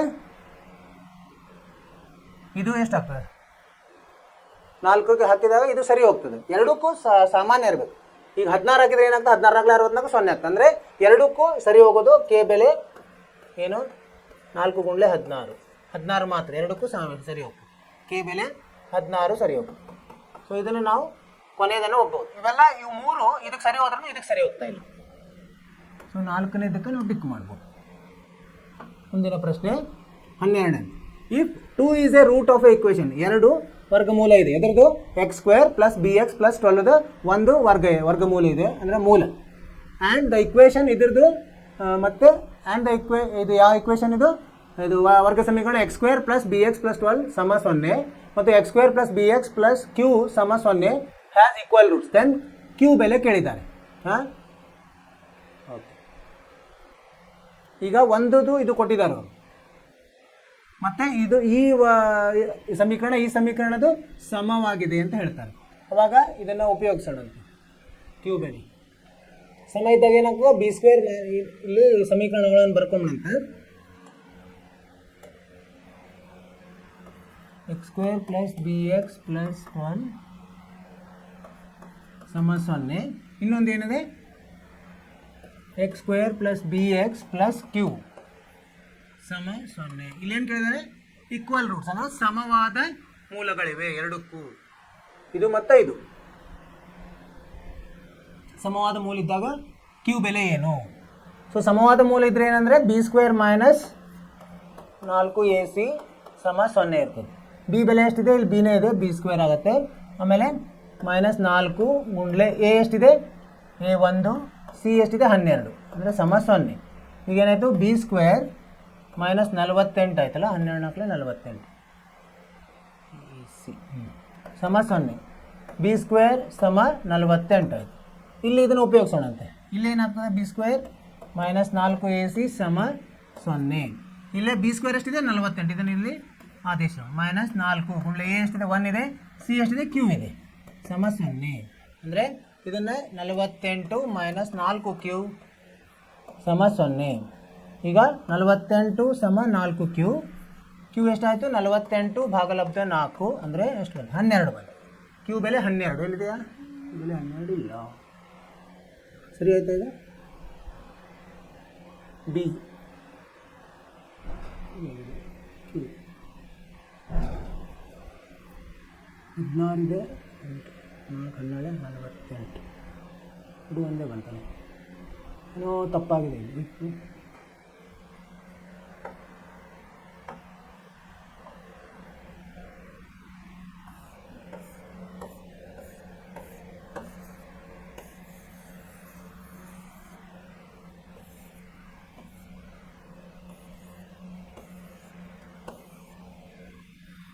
ಒಂದು ಮೂಲ ಕೊಟ್ಟಿದ್ದಾರೆ, ಇನ್ನೊಂದು ಮೂಲ ಕಂಡು ಹಿಡಿದ್ರೆ ಕಂಡುಹಿಡ್ಲಿಕ್ಕಾಗತ್ತಾ?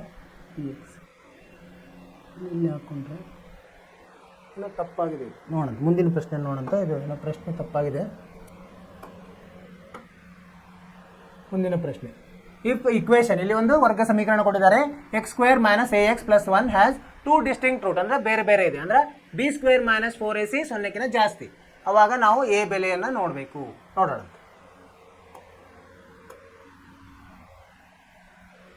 ಮೊದಲು ಸಮೀಕರಣ ಬರ್ಕೊಂಡಂತೆ ಮೈನಸ್ ಎ ಎಕ್ಸ್ ಪ್ಲಸ್ 1 ಸಮ 0. ಇಲ್ಲೇನೆಂದರೆ ಡಿಸ್ಟಿಂಕ್ಟ್ ರೂಟ್, ಅಂದರೆ ಬೇರೆ ಬೇರೆ ವರ್ಗಗಳಿದೆ. ಅಂದರೆ ಬಿ ಸ್ಕ್ವೇರ್ ಮೈನಸ್ 4ac ಏನಿರ್ತದೆ 0ಕ್ಕಿಂತ ಜಾಸ್ತಿ ಇರ್ತದೆ.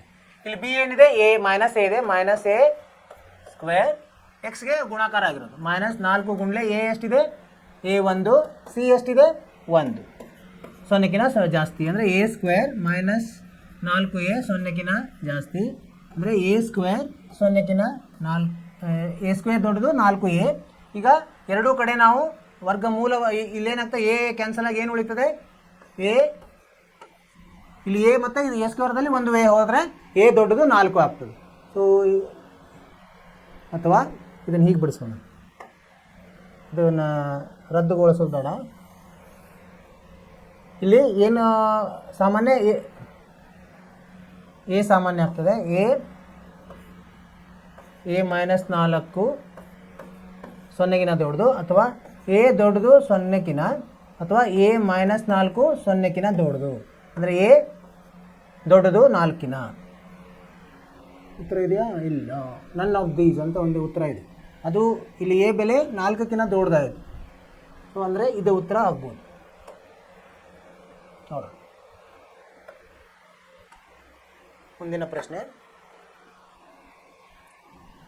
ಮೊತ್ತ ಏನು? ಈ ಸಮೀಕರಣದ ವರ್ಗ, ಅಂದರೆ ಈ ಸಮೀಕರಣ ಮೂಲಗಳ ಮೊತ್ತ ಏನಂತ ಹೇಳಿದರೆ equal to half of the product. ಅಂದರೆ ಏನು ಕೊಟ್ಟಿದ್ದಾರೆ ಅವರು? ಮೊತ್ತದ ಅರ್ಧದಷ್ಟು ಗುಣಲಬ್ಧ. ಮೊತ್ತ ಸಮ್ ಅಂದರೆ ಮೊತ್ತವು equal to half of the product, ಅಂದರೆ ಗುಣಲಬ್ಧದ ಅರ್ಧ. ಅಂದರೆ ಆಲ್ಫಾ ಮತ್ತು ಬೀಟಾ, ಆಲ್ಫಾ ಪ್ಲಸ್ ಬೀಟಾ ಸಮ ಆಲ್ಫಾ ಮತ್ತು ಗುಣಲಬ್ಧ ಬೀಟಾ ಬೈ 2 ಅಂತ ಕೊಟ್ಟಿದ್ದಾರೆ. ಈಗ ಇದನ್ನು ಉಪಯೋಗಿಸಿ ಏನು ಕೆ ಕಂಡುಹಿಡಿಯಲು ಕೇಳಿದ್ದಾರೆ. ಅಲ್ಫಾ ಪ್ಲಸ್ ಬೀಟಾ ಅಂದರೆ ಏನಾಗುತ್ತೆ? ಮೈನಸ್ ಬಿ ಬೈ ಎ ಆಗುತ್ತೆ. ಅಲ್ಫಾ ಬೀಟಾ ಅಂದರೆ ಸಿ ಬೈ ಎ ಆಗುತ್ತೆ, ಭಾಗಲಬ್ಧ 2. ಅಂದರೆ ಮೈನಸ್ ಬಿ ಸಮ ಸಿ ಬೈ ಎ ಏನಾಗುತ್ತೆ? ಮೈನಸ್ ಬಿ ಬೈ 2a ಆಯಿತು. ಇಲ್ಲೇನಾಯಿತು? ಎ ಕ್ಯಾನ್ಸಲ್ ಆಗಿ ಏನು ಉಳಿತದೆ? ಮೈನಸ್ ಬಿ ಸಮ ಸಿ ಭಾಗಲಬ್ಧ 2 ಆಯಿತು. ಈಗ ಇಲ್ಲಿ ಇದನ್ನು ನೋಡೋಣ. ಬಿ ಎಷ್ಟಿದೆ ಇಲ್ಲಿ? ಇದು ಕೆ ಪ್ಲಸ್ ಎಕ್ಸ್ ಬಿ ಆಗ್ತದೆ. ಅಂದರೆ ಮೈನಸ್ ಮತ್ತು ಮೈನಸ್, ಇದು ಮೈನಸ್ ಇದೆ, ಮೈನಸ್ ಕೆ ಪ್ಲಸ್ 6 ಸಮ ಸಿ ಎಷ್ಟಿದೆ? 2 ಗುಂಡ್ಲೆ 2ಕೆ ಮೈನಸ್ 1 ಇದೆ, ಭಾಗಲಬ್ಧ 2. ಈಗ ಇದನ್ನು ಇಲ್ಲಿ 2 ಕ್ಯಾನ್ಸಲ್ ಆಯಿತು. ಉಳಿಯುತ್ತೇನು? ಮೈನಸ್ ಮೈನಸ್ ಪ್ಲಸ್ ಆಯಿತು. ಕೆ ಪ್ಲಸ್ 6 ಸಮ 2ಕೆ ಮೈನಸ್ 1 ಆಯಿತು. ಈಗ ಕೆ ಅನ್ನು ಈ ಕಡೆ ತೊಗೊಂಡು ಅಲ್ಲಿ ತೊಗೊಂಡೋದಾಗ ಏನಾಗ್ತದೆ? ಇಲ್ಲಿ ಕೆ ಬಂದರೆ ಮೈನಸ್ ಆಗಿ ಇಲ್ಲಿ ಉಳಿಯೋದು 2ಕೆ ಮೈನಸ್ ಕೆ, ಇಲ್ಲಿ 6 ಪ್ಲಸ್ 1 ಆಯಿತು. ಅಂದರೆ ಕೆ ಬೆಲೆ ಎಷ್ಟಾಗ್ತದೆ? 7 ಆಗ್ತದೆ. ಕೆ ಬೆಲೆ 7 ಇದೆ. ಬಿ ಉತ್ತರ. ಬಿಯನ್ನು ನಾವು ಟಿಕ್ ಮಾಡ್ಬೋದು. ಮುಂದಿನ ಪ್ರಶ್ನೆ. ಒಂದು ಮೂಲ ಈ ಸಮೀಕರಣದ ಯಾವುದು? X square plus a x plus 3 ಸಮ 0 1 ಆಗಿದ್ದರೆ ಇನ್ನೊಂದು ಏನು ಅಂತ ಕೇಳ್ತಾರೆ. ಅವಾಗ ಕಂಡುಹಿಡಿಯೋಣ. ಅದನ್ನು ಏನು ಸೂತ್ರವನ್ನು ಉಪಯೋಗಿಸಿ ಕಂಡುಹಿಡಿಬೋದು ನಾವು. ಈಗ ಸಮೀಕರಣ ಏನು ಕೊಡ್ದೆ, x square plus a x plus 3 = 0. ಒಂದು ಅಲ್ಫಾ ಕೊಟ್ಟಿದ್ದಾರೆ, ಅಂದರೆ ಒಂದು ಏನು ವರ್ಗ, ಒಂದು ಮೂಲ ಒಂದಿದ್ರೆ ಬಿ ಇನ್ನೊಂದು ಏನಂತ ಕೇಳ್ತಾರೆ ಅವರು ಅಲ್ವಾ. ಅವಾಗ ನಾವು ಇದನ್ನು ಉಪಯೋಗಿಸೋಣ ಅಂತೇನು, ಅಲ್ಫಾ ಪ್ಲಸ್ ಬೀಟಾ ಉಪಯೋಗಿಸಿದ್ರೆ ಏನು ಬರ್ತದೆ, ಇಲ್ಲಿ ಅಲ್ಫಾ ಪ್ಲಸ್ ಬೀಟಾ ಮಾಡಿದ್ರೆ ಏನಾಗ್ತದೆ, -b/, ಆಗ್ತದೆ. ಅಲ್ಫಾ ಗುಂಡ್ಲೆ ಬೀಟಾ ಯೂಸ್ ಮಾಡಿ ಉಪಯೋಗಿಸೋಣ, ನೋಡೋಣ ಏನಾಗುತ್ತೆ. ಅಲ್ಫಾ ಗುಂಡ್ಲೆ ಬೀಟಾ ಏನು ಅದರದ್ದು ಸೂತ್ರ c/a. ಇಲ್ಲಿ ಅಲ್ಫಾ ಗುಂಡ್ಲೆ ಬೀಟಾ ಅಂದರೆ ಅಲ್ಫಾ ಇದ್ದಲ್ಲಿ 1 ಹಾಕೋಣ, ಬೀಟಾ ಕಂಡುಹಿಡಬೇಕು. ಆಮೇಲೆ ಸಿ ಎಷ್ಟಿದೆ, ಇಲ್ಲಿ 3 ಇದೆ. ಆಮೇಲೆ ಎ ಎಷ್ಟಿದೆ, 1 ಇದೆ. ಅಂದರೆ ಬೀಟಾ ಎಷ್ಟಾಗುತ್ತೆ, 3 ಆಗುತ್ತೆ. ಇನ್ನೊಂದು ವರ್ಗಮೂಲ ಯಾವುದು, ಎ ಉತ್ತರ. ಎ ಉತ್ತರವನ್ನು ಟಿಕ್ ಮಾಡೋಣ. ಹೀಗಾಗಿ ನಮ್ದೇನಾಯಿತು, 3ಅನ್ನು ನಾವು ನಮಗೆ ಅದೇನು ತಪ್ಪು ಅನ್ನಿಸ್ತು, ಮಾಡಲಿಲ್ಲ. 2 ತಪ್ಪಾಗಿದೆ, 10 ಸರಿಯಾಗಿದೆ. ನೋಡೋಣ ಅಂತ ಏನೇನಾಗಿದೆ ಅಂತ. 1ನೇ ಪ್ರಶ್ನೆ ಸರಿಯಾಗಿದೆ, 1ನೇ ಪ್ರಶ್ನೆ ಉತ್ತರ ಸರಿಯಾಗಿದೆ. ಮುಂದಿನದ್ದು 2ನೇದ್ದು ಸರಿಯಾಗಿದೆ, ಹೆಸರು ಬಂದರೆ ಸರಿಯಾಗಿದೆ ಅಂತ. 3ನೇದ್ದು ಸರಿಯಾಗಿದೆ, 4ನೇದ್ದು ಸರಿಯಾಗಿದೆ, 5ನೇದ್ದು ಸರಿಯಾಗಿದೆ, 6ನೇದ್ದು ಸರಿಯಾಗಿದೆ, 7ನೇದ್ದು ಸರಿ ಇದೆ, 8ನೇದ್ದು ತಪ್ಪಿದೆ ನೋಡಿ. ಏನಂತಿದೆ, the number of quadratic having real roots. ಇಲ್ಲಿ ಏನಾಗಿದೆ ಇದನ್ನು ನೋಡೋಣ. ನಾವು 1 ಅಂತ ಟಿಕ್ ಮಾಡಿದ್ವಿ, 2 ಅಂತ. ಏನಂದರೆ ನನ್ನ ಪ್ರಕಾರ x² = 0 ಇದು ಒಂದು ಸಮೀಕರಣ ತೊಗೊಂಡ್ರೆ ಅಲ್ಲಿ ಮೂಲಗಳು ಒಂದೇ ಬರ್ತವೆ. x² = 1 ತೊಗೊಂಡಾಗ ನಮಗೆ ಇದು ಉತ್ತರ ಬರೋದು. 2 ಸರಿಯಾಗಿದೆ ನೋಡೋಣ ಹೆಂಗೆ. 2 ಉತ್ತರ, ಅದಕ್ಕೇನೋದು ಇದು ಕೊಟ್ಟಿಲ್ಲ ಅವರು. ಹೆಂಗಂದರೆ ಈಗ ಸಮೀಕರಣವನ್ನು ನಾವು 2 ಥರ ಸಮೀಕರಣ ತಗೋ, x² = 0, x² = 1 ಅಂತ ತೊಗೊಂಡು ಅಂತ ತಗೊಳ್ಳಿ. ಅವಾಗ ಏನಾಯಿತು, ಇದರ ಮೂಲಗಳು ಏನಾಗ್ತದೆ, ಇಲ್ಲಿ x ಬೆಲೆ 0 ಆಗ್ತದೆ, ಇಲ್ಲಿ x ಬೆಲೆ ಧನ ಅಥವಾ ಋಣ 1 ಆಗ್ತದೆ. ಈಗ ಇದು ನೀವು ವರ್ಗ ಮಾಡಿದ್ರೆ ಏನಾಗ್ತದೆ, ವರ್ಗ x² ಏನಾಗುತ್ತೆ, ಮತ್ತು 0 ಆಗ್ತದೆ, ಇಲ್ಲಿ x² 1 ಆಗ್ತದೆ, ಅದೇ ಉಳಿತದೆ, ಬದಲಿ ಆಗೋದಿಲ್ಲ. ಸೊ ಹೀಗಾಗಿ 2 ಸರಿಯಾದ ಉತ್ತರ, ನಮ್ಮದು ತಪ್ಪಿತ್ತು. ಮುಂದಿನ ಇದನ್ನು ನೋಡೋಂತ. ಮುಂದಿನ ಪ್ರಶ್ನೆ ಸರಿಯಾಗಿದೆ, ಉತ್ತರ ಸರಿಯಾಗಿದೆ. ಆಮೇಲೆ ಇದನ್ನು ನಾವು ಸರಿಯಾಗಿದೆ, 10ನೇದ್ದು ಸರಿಯಾಗಿದೆ, 11 ಸರಿ ಇದೆ, ಆಮೇಲೆ 12 ಸರಿಯಾಗಿದೆ, 13 ತಪ್ಪಾಗಿದೆ ನೋಡಿ. ನಾವು ಉತ್ತರ ಬಿ ಅಂತ ಹೇಳಿದ್ದಾರೆ, ಅದು ಹೇಗೆ ಬಂತು ನನಗೂ ಗೊತ್ತಾಗ. ಡಿಸ್ಟಿಂಕ್ಟ್ b², ಎ ಬೆಲೆ ಅವ್ರಿಗೆ 2ಕ್ಕಿಂತ ಜಾಸ್ತಿ, ನಮಗೆ ಏನು ಬಂತು, 4 ಬಂತು, ನೋಡಬೇಕು. ಮುಂದಿನ ಪ್ರಶ್ನೆ ಸರಿಯಾಗಿದೆ, 14 ಸರಿ ಇದೆ, 15 ಸರಿಯಾಗಿದೆ. ಈ ಥರ ಕೆಲವೊಂದು ತಪ್ತವೆ, ಕ್ವಿಜ್ ಮಾಡೋದು ಏನು ಪರವಾಗಿಲ್ಲ, ಅದನ್ನು ಮತ್ತೆ ನಾವು ಸುಧಾರಿಸಿ ಮತ್ತೆ ನಾವು ಇದನ್ನು ಮಾಡ್ಬೋದು, ಪ್ರಯತ್ನ ಮಾಡ್ಬೋದು. ನಿಮಗೆ ಚೆನ್ನಾಗಿ ಅನಿಸ್ತು ಅಂತಿಕೊಂಡಿದ್ದೀನಿ. ಈಗ ಏನು ಮಾಡೋಣಂತೆ, ಒಂದು ಕ್ವಿಜ್ ಆಯಿತು, ಇನ್ನೊಂದು ಕ್ವಿಝನ್ನು ನಾಳೆ ನೋಡೋಣಂತ. ಇವತ್ತು ಕೆಲವೊಂದು ಹಿಂದಿನ ವರ್ಷದ ಪ್ರಶ್ನೆಗಳನ್ನು ನೋಡೋಣ. ಕೆಲವೊಂದು ಪ್ರಶ್ನೆಗಳನ್ನು ಬಿಡಿಸ್ಲಿಕ್ಕೆ ಪ್ರಯತ್ನ ಮಾಡೋಣ. ಕೆಲವೊಂದು ಆಯ್ದ ಪ್ರಶ್ನೆಗಳಿವೆ, ಅವನ್ನ ಬಿಡಿಸ್ಲಿಕ್ಕೆ ಪ್ರಯತ್ನ ಮಾಡೋಣ. ಇದು ಯಾವುದು, ವರ್ಗ ಸಮೀಕರಣದ ಮೇಲೇನೆ. ಹೀಗೆ ನಾವು ಪಾಠ ಮಾಡಿದ್ರೆ ಅದರ ಮೇಲೇನೆ ಆಯ್ದ ಪ್ರಶ್ನೆಗಳು. ಏನಿದೆ, ಮೊದಲೇ ಪ್ರಶ್ನೆ, ಇದು 2025ಕ್ಕೆ ಬಂದಿತ್ತು, ಅಂದರೆ ಇದೇ ವರ್ಷ. 1 ಅಂಕಕ್ಕೆ ಒಟ್ಟು ನಿಮಗೆ 6 ಅಂಕಗಳ ಇದಿರ್ತವೆ ಒಂದು ವಾರ್ಷಿಕ ಪರೀಕ್ಷೆಯಲ್ಲಿ. ನೋಡೋಣ ಏನಂತಿದೆ. 1ನೇ ಪ್ರಶ್ನೆ, ಈ ಕೆಳಗಿನವುಗಳಲ್ಲಿ ವರ್ಗ ಸಮೀಕರಣವು ಯಾವುದು? ಎ x³ - 6x, ಅಥವಾ ಬಿ px = x² + 7x, ಅಥವಾ ಸಿ 3x = 9, ಅಥವಾ ಡಿ x² + 3x + 4 = 0. ಸೊ ಈ ವರ್ಗ ಸಮೀಕರಣ ಅಂದ್ರೇನು, ಅದು ಆದರ್ಶ ರೂಪದಲ್ಲಿ ಇದೆ ಇಲ್ಲ ನೋಡಬೇಕು. ಸೊ ಇತ್ತಂದ್ರೆ ಮಾತ್ರ ಅದು ವರ್ಗ ಸಮೀಕರಣ. ಸೊ ಇದರಲ್ಲಿ ನೋಡಿ, ಒಂದೇದೇನಿದೆ, ಅದು ಸಮಾನ ಇಲ್ಲ, ಯಾವುದಕ್ಕೂ ಸಮಾನ ಇಲ್ಲ. ಅಂದರೆ ಅದು ಬಹುಪದೋಕ್ತಿ ಇದೆ, ಬಹುಪದೋಕ್ತಿ. ಅದು x³ ಇದೆ ಅಂದರೆ ಇದು ಬಹುಪದೋಕ್ತಿ ಆಯಿತು, ಅಂದರೆ ಘನ ಬಹುಪದೋಕ್ತಿ ಅದು. 2ನೇದನ್ನು px ಅಂತ ಕೊಟ್ಟಿದ್ದಾರೆ, ಸೊ ಅದನ್ನು ಇದು ಅಲ್ಲ, ಏನೋ ಸಮೀಕರಣವಲ್ಲ, ಅದು ಬಹುಪದೋಕ್ತಿಗೆ ಬರ್ತದೆ. 3ನೇದೇನಿದೆ, ಸಮೀಕರಣ ಇದೆ, ಅದರಲ್ಲಿ x ಮಹತ್ತಮ ಘಾತ 1 ಇದೆ, ಹೀಗಾಗಿ ಇದು ವರ್ಗ ಸಮೀಕರಣ ಅಲ್ಲ. 4ನೇದೇನಿದೆ, ಇದು ಹೆಂಗಿದೆ, ax² + bx + c ರೂಪದ = 0ಗೆ ಸಮ. ಅಂದರೆ ಇದು ಆದರ್ಶ ರೂಪದಲ್ಲಿದೆ, ವರ್ಗ ಸಮೀಕರಣದ ಆದರ್ಶ ರೂಪದಲ್ಲಿದೆ. ಹಾಗಾಗಿ ಆಯ್ಕೆ ಡಿ, ಡಿ ಸರಿಯಾದ ಉತ್ತರ. ಅರ್ಥ ಆಯಿತು? ಇದು 2025ರಲ್ಲಿ ಬಂದಿತ್ತು, 1 ಅಂಕ. ಇಷ್ಟು ನೀವು ಇದನ್ನು ಬರೆದಂದ್ರೆ 1 ಅಂಕ ನಿಮಗೆ ಗ್ಯಾರಂಟಿ. ಮುಂದಿನ ಪ್ರಶ್ನೆ ನೋಡೋಣ. ಎಕ್ಸ್ ಗುಣಲಬ್ಧ x+2 = 0. ಈ ವರ್ಗ ಸಮೀಕರಣ ಮೂಲಗಳನ್ನು ಬರೆಯಿರಿ. ಮೂಲಗಳನ್ನು ಅಂದರೆ ಇದು ಅಪವರ್ತನ ಇದೆಯಲ್ಲ, ಅಪವರ್ತನವನ್ನು ನಾವೇನು ಮಾಡಬೇಕು? 0ಗೆ ಸಮ ಮಾಡಬೇಕು. ಅವಾಗ ನಮಗೆ ಮೂಲಗಳು ಸಿಗ್ತವೆ.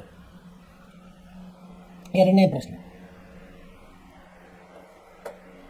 ಏನಂತಿದೆ ಅದು? ಎರಡನೇ ಪ್ರಶ್ನೆ ಎಕ್ಸ್ ಕುಂಡ್ಲೆ x+2 ಇದೆ ಅಲ್ವಾ, ಸಮ 0.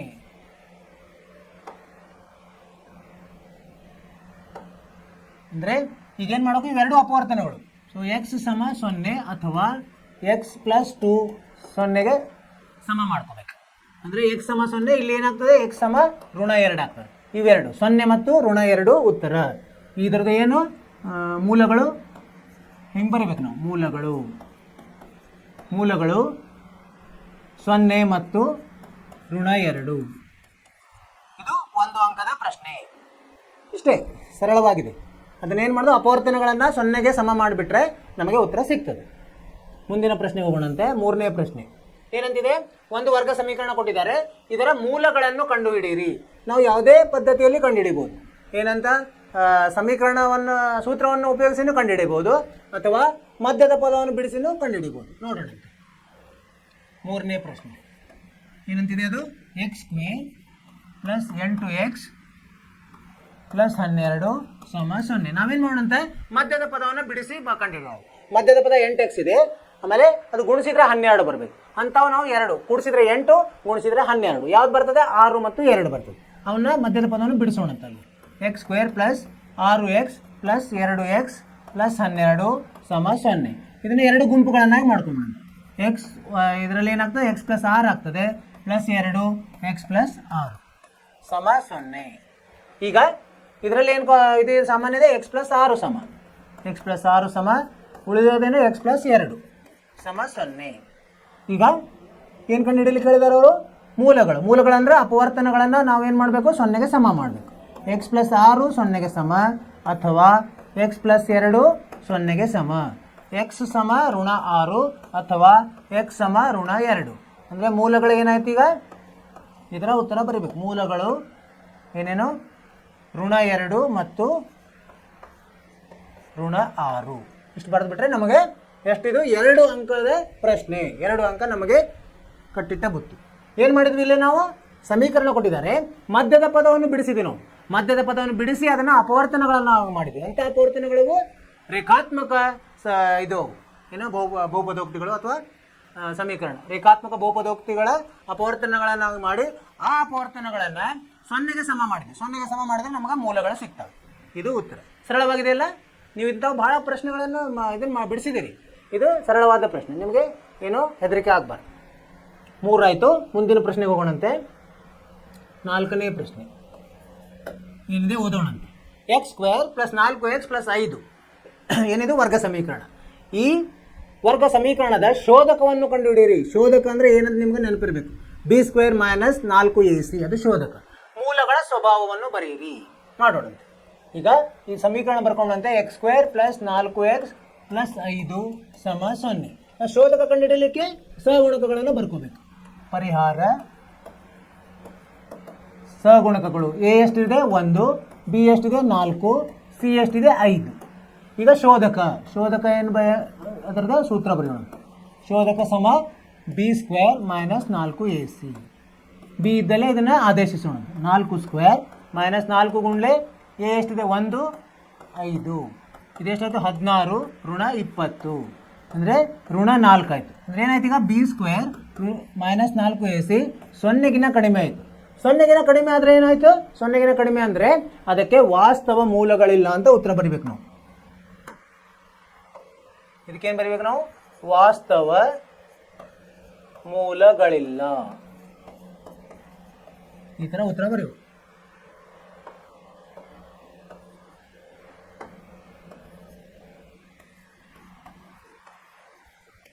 ಇದು ಕೊನೆಗೆ ನಾವು ಈಗ ಒಂದು ಹೇಳಿಕೆಯನ್ನು ಕೊಡಬೇಕಾಗ್ತದೆ.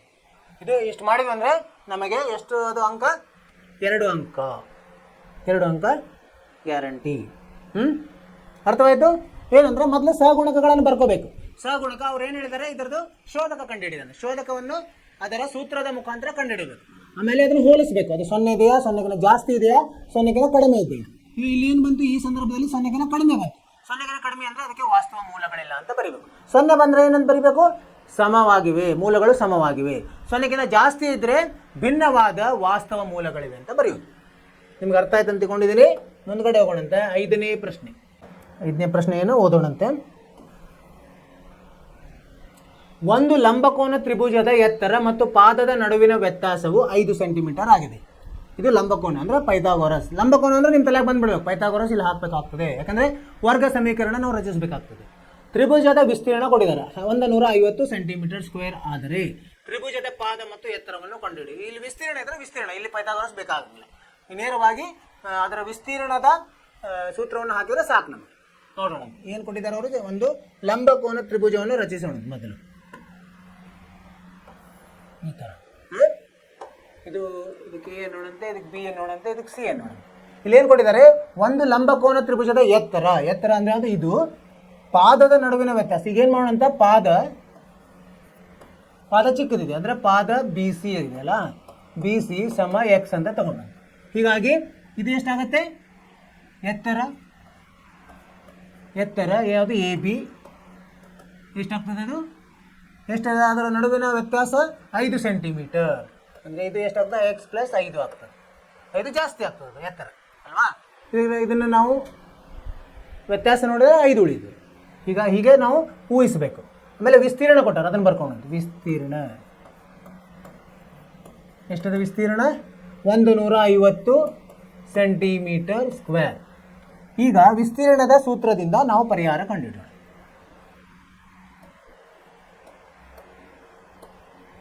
ಪರಿಹಾರ ಏನು, ಮೊದಲು ವಿಸ್ತೀರ್ಣ, ತ್ರಿಭುಜದ ವಿಸ್ತೀರ್ಣ ಏನಂತ ಹೇಳ್ತೀವಿ ನಾವು, ವಿಸ್ತೀರ್ಣ ನೆನಪಿಟ್ಕೋಬೇಕು ನೀವು. ವಿಸ್ತೀರ್ಣದ ಸೂತ್ರ 1/2 ಉದ್ದ ಅಂದರೆ ಪಾದ ಗುಣಲೆ ಎತ್ತರ. ಇದು ಎಲ್ಲ ತ್ರಿಭುಜಕ್ಕೂ ಬರ್ತದೆ. ಎತ್ತರ ಸರಿಯಾಗಿ ಗೊತ್ತಿರು, ಲಂಬ ಎತ್ತರ ಇರಬೇಕು. ಇಲ್ಲಿ ವಿಸ್ತೀರ್ಣ ಕೊಟ್ಟಿದ್ದಾರೆ 150 ಅಂತ ಕೊಟ್ಟಿದ್ದಾರೆ, ಅಲ್ಲಿ ಹಾಕೋಣ. ಇಲ್ಲಿ ಅರ್ಧ ಪಾದ ಎಷ್ಟಂತ ನಾವು ಏನಂತ ಹಿಡಿದೀವಿ, ಎಕ್ಸ್ ಅಂತ ಹಿಡಿದೀವಿ. ಎತ್ತರವನ್ನು ಏನಂತ ಹಿಡಿದೀವಿ, ಎಕ್ಸ್ ಪ್ಲಸ್ 5 ಅಂತ ಹಿಡಿದೀವಿ. ಈಗ ಇದು ಎರಡನ್ನ ಇಲ್ಲಿ ತೊಗೊಂಡೋದ್ರೆ ಏನಾಗ್ತದೆ, 150 ಗುಂಡ್ಲೆ 2 300 ಆಗ್ತದೆ. ಇದು ಎಕ್ಸ್ ಗುಂಡ್ಲೆ ಎಕ್ಸ್ ಪ್ಲಸ್ 5 ಆಯಿತು ಅಲ್ವಾ. ಅಂದರೆ ಎಕ್ಸ್ ಸ್ಕ್ವೇರ್ ಪ್ಲಸ್ 5x ಆಯಿತು. ಈಗೇನು ಮಾಡೋಣ, 300 ಈ ಕಡೆ ತೊಗೊಂಡು ಅವಾಗ ಏನಾಗ್ತದೆ, ಎಕ್ಸ್ ಸ್ಕ್ವೇರ್ ಪ್ಲಸ್ 5x ಋಣ 300 ಸಮ 0. ಇದನ್ನು ನಾವು ಬಿಡಿಸ್ಬೇಕೀಗ. ಏನಾಗಬೇಕು, ಗುಣಿಸಿದರೆ -300 ಬರಬೇಕು, ಕೂಡಿಸಿದ್ರೆ 5. ಅಂಥವು 2 ನಾವು ಹುಡುಕ್ಬೇಕು. ಯಾವುವು, 20 15 ನೋಡ್ಬೇಕು. 20 ಧನ 15 ಋಣ ಎಕ್ಸ್ ಸ್ಕ್ವೇರ್ ಪ್ಲಸ್ 20x ಋಣ 15x ಋಣ 300 ಸಮ 0. ಇಲ್ಲೇನು ಸಾಮಾನ್ಯ ಎಕ್ಸ್ ಪ್ಲಸ್ 20 ಆಯಿತು.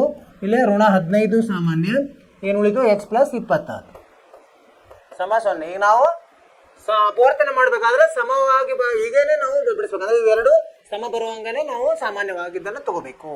ಈಗ ಇದರಲ್ಲಿ ಏನು ಸಾಮಾನ್ಯ, ಎಕ್ಸ್ ಪ್ಲಸ್ 20 ಸಾಮಾನ್ಯ, ಇಲ್ಲಿ ಎಕ್ಸ್ ಉಳಿತಾನೆ ಎಕ್ಸ್ ಮೈನಸ್ 15 ಸಮ 0. ಇವು 2 ಅಪವರ್ತನಗಳಾದವು. ಇದನ್ನು 0ಗೆ ಸಮ ಮಾಡಬೇಕು. ಏನಂತ, ಎಕ್ಸ್ ಪ್ಲಸ್ 20 0ಗೆ ಸಮ, ಅಥವಾ ಎಕ್ಸ್ ಋಣ 15 0ಗೆ ಸಮ. ಎಕ್ಸ್ ಸಮ ಋಣ 20 ಅಥವಾ ಎಕ್ಸ್ ಸಮ 15. ಇದು ಅಳತೆ ಆಗಿರೋದ್ರಿಂದ ಋಣವಾಗಿರೋ ಇದನ್ನ ಸಂಖ್ಯೆಗಳನ್ನ ತಗೊಳಂಗಿಲ್ಲ. ಘನವಾಗಿರೋದನ್ನ ಮಾತ್ರ ತಗೋ. ಇದೇ ನಮಗೆ ಉತ್ತರ. ಎಕ್ಸ್ ಅಂದರೆ ಏನಾಗಿ ಇದೆ, ಪಾದ. ಇದು ಎಕ್ಸ್ ತಗೊಂಡ್ವಿ ಅಂದರೆ ಇದು 15 ಸೆಂಟಿಮೀಟರ್ ಆಗ್ತದೆ ಉತ್ತರ ಇದು. ಮತ್ತು ಇದು ಎಷ್ಟಾಗ್ತದೆ, 15 ಪ್ಲಸ್ 5 ಅಂದರೆ 20 ಸೆಂಟಿಮೀಟರ್ ಆಗ್ತದೆ. ಇದು ಅವ್ರೇನು ಕೇಳಿದ್ರು, ಇದೇ ಕೇಳಿದ್ದಾರೆ, ಎತ್ತರ ಮತ್ತು ಪಾದವನ್ನು ಕೇಳಿದ್ದಾರೆ. ಹೀಗಾಗಿ ಉತ್ತರ ಏನು ಬರೀಬೇಕು ನಾವು, ಉತ್ತರ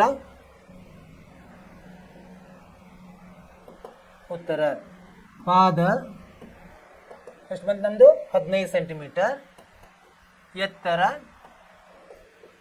20 ಸೆಂಟಿಮೀಟರ್. ಕೊನೆಗೆ ಹಿಂಗೆ ನೀವು ಉತ್ತರ ಬರೆದ್ರೆ ಚೆನ್ನಾಗಿ ಕಾಣ್ತದೆ. ಅವ್ರಿಗೆ ಏನು ನಿಮ್ಗೆ ಪರೀಕ್ಷೆ ಇದನ್ನು ಮಾಡ್ತಿರ್ತಾರಲ್ಲ, ತಿದ್ದುತ್ತಿರ್ತಾರಲ್ಲ, ಅವ್ರಿಗೆ ಒಳ್ಳೆಯ ಇದು ಅಭಿಪ್ರಾಯ ಬಂದು ನಿಮಗೆ ಯಾವುದೇ ಅಂಕವನ್ನು ಕಡಿಲಾರದೆ ಪೂರ್ತಿ ಅಂಕಗಳನ್ನು ಕೊಡ್ತಾರೆ.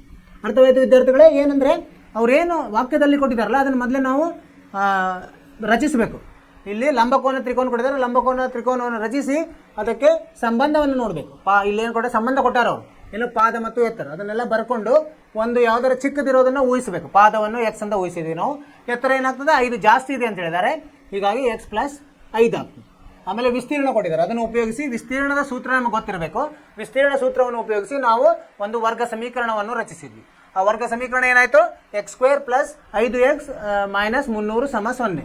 ಇದನ್ನು ನಾವು ಮಧ್ಯದ ಪದವನ್ನು ಭಾಗಿಸುವುದರಿಂದ 2 ಅಪವರ್ತನಗಳನ್ನಾಗಿ ಮಾಡಿ ಅದರ ಮೂಲ ಬೆಲೆಯನ್ನು ಕಂಡುಹಿಡಿಯುವುದು. ಇಲ್ಲಿ ಧನವಾದ ಮೂಲ ಬೆಳೆಗಳನ್ನು ಮಾತ್ರ ನಾವು ಗಮನಕ್ಕೆ ತಗೋಬೇಕು, ಯಾಕಂದರೆ ಋಣ ಇರುವುದಿಲ್ಲ, ಏನು ಅಳತೆಗಳು ಋಣ ಇರೋದಿಲ್ಲ. ಧನ ಅಳತೆಗಳನ್ನು ತಗೊಂಡು ಆ ಧನ ಅಳತೆಯ ಮೇಲೆ ನಾವು ಪಾದ ಮತ್ತು ಎತ್ತರವನ್ನು ಕಂಡುಹಿಡಿದ್ವಿ.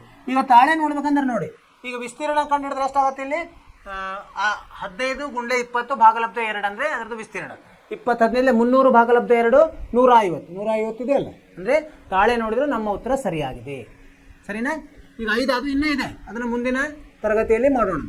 ಇಲ್ಲಿವರೆಗೆ ನಾನು ಹೇಳ್ತೇನೆ, ತಿಳಿತಲ್ಲ ನಿಮಗೆ ಅರ್ಥವಾಗಿಲ್ಲ ಅಂದರೆ ನೀವು ನಮಗೆ ಏನು ಮಾಡಬೇಕು, ಮೆಸೇಜ್ ಹಾಕಬೇಕು. ಮೆಸೇಜ್ ಹಾಕಿ ಮತ್ತೆ ನಾವು ಚರ್ಚೆ ಮಾಡೋಣ. ನೀವು ಮನೆಯಲ್ಲಿ ನಾವು ಇವತ್ತೇನು ಮಾಡಿದ್ವಲ್ಲ ಅದನ್ನು ಮತ್ತೆ ನೀವು ಪುನರಾವರ್ತನೆ ಮಾಡಿರಿ. ನಿಮಗೆ ಅದರಲ್ಲಿ ಏನಾದ್ರು ಸಂದೇಹಗಳಿದ್ದರೆ ಮತ್ತೆ ತೊಗೊಂಡು ಬನ್ನಿರಿ, ನಾವು ಬಿಡಿಸೋಣ.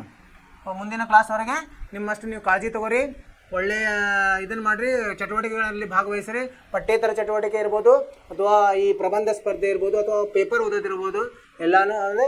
ಆಮೇಲೆ ನಿಮ್ಮ ಗೆಳೆಯರ ಜೊತೆ ಆಟ ಆಡೋದಿರ್ಬೋದು, ಅವೆಲ್ಲ ಮಾಡಿರಿ.